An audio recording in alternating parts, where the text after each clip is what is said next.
E é certo. Boa tarde, hoje nós vamos apresentar o nosso projeto, que é uma Gabriagem 3. Bom, esses são os integrantes do grupo, me chamo Ariel, essa é a Beatriz, esse é o Iago, esse é o Gustavo. Bom, o nosso projeto tem como principal tema levar a tecnologia do óculos de realidade virtual e aumentada para o trabalho.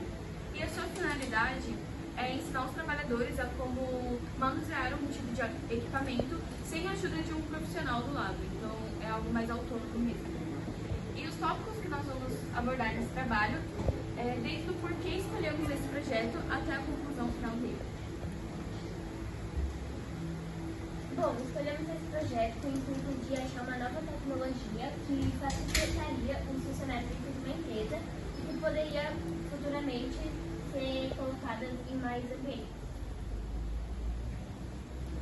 Bom, falando mais sobre o que é a Gabriagem 3, é o nome da nossa equipe e o projeto é voltado para profissionais da indústria na área da manutenção ou para alunos que querem apenas aprender a mexer, a ver como funciona, mas na aula didática. O ponto de partida foi ir atrás da programação e da modelagem do projeto. E a gente tentou utilizar o óculos de realidade aumentada, mas futuramente a gente viu que não ia conseguir. O software inicial foi o Lofúria e o celular que suportasse o peso da programação. E o software que utilizamos para fazer o aplicativo foi o Oculus Quest 3. Bom, sobre a modelagem, inicialmente nós optamos fazer a modelagem dos equipamentos, então começamos a procurar mais sobre o Blender.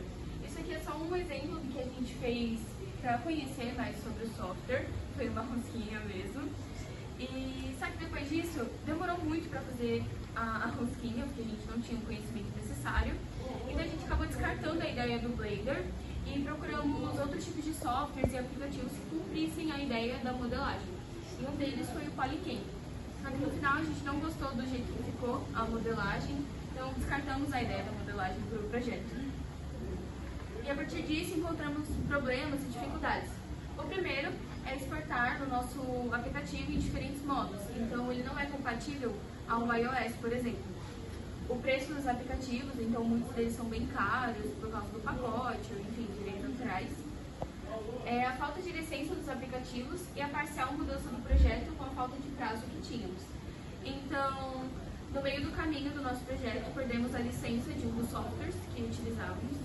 Isso fez com que a gente tivesse que mudar ele para não ser mais no óculos, e sim no computador e no celular.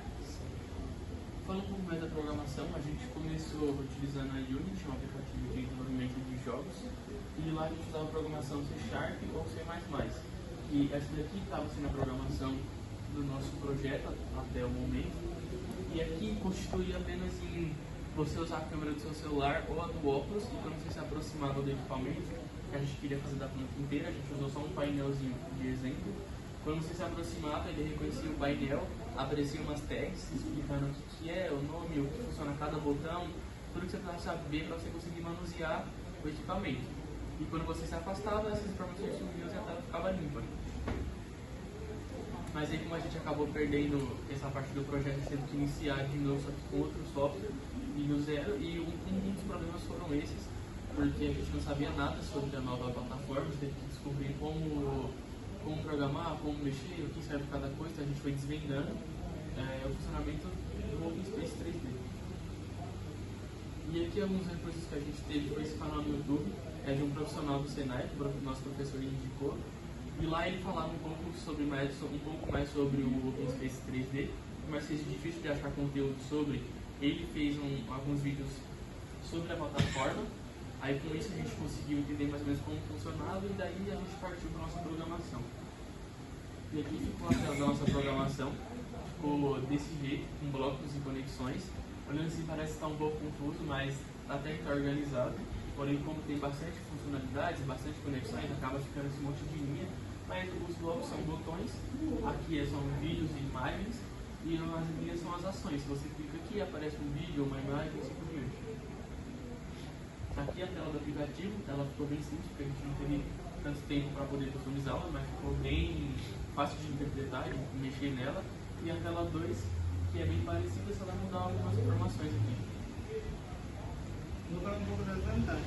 A primeira vantagem é a interatividade, porque você consegue interagir com o aplicativo de acordo com o que você quer. Por exemplo, se você quer um passo a passo da bomba, desmontando, é só você apertar lá que você vai ter o vídeo. Onde ela é aplicada, o que ela faz, qual é a principal função dela na planta, isso tudo está no aplicativo. Você vai estar no passo a passo. A segunda é a autonomia. Como você vai ter o aplicativo no seu celular, você vai poder levar para onde você quiser. Você pode ver na sua casa, mostrar para um amigo, mostrar para algum parente. A atualização e aprimoramento. A gente sempre vai atualizar o aplicativo para que o aplicativo sempre esteja melhor. Ou seja, que ele sempre funcione de acordo com o que a gente quer. Um pouco das desvantagens é a dependência da tecnologia. A tecnologia está sempre evoluindo, então a gente sempre vai ter que ficar fazendo as atualizações. Limitação de conteúdo. A gente precisa ter as licenças, mas para ter as licenças a gente precisa pagar um valor alto. Aí, como a gente não pôde pagar esse valor, a gente acabou perdendo. Manutenção do sistema. Se algum botão der errado durante você está mexendo no aplicativo, se algum botão estiver errado, a gente vai ter que correr o mais rápido possível para poder arrumar esse botão, porque senão, quanto mais tempo a gente demora, mais tempo você demora para aprender. E por último, a falta de supervisão prática, que você vai ter o aplicativo no seu celular, só que se você quiser mostrar para alguém, ou você mesmo ver como é a bomba, para você assistir o passo a passo da bomba e poder desmontar, você não vai ter a bomba ali do lado. Então isso seria um problema. E aqui é um testes que a gente usou, a maioria dos aplicativos é de modelagem, e onde a gente criou o nosso aplicativo foi no OpenSpace 3D. E a conclusão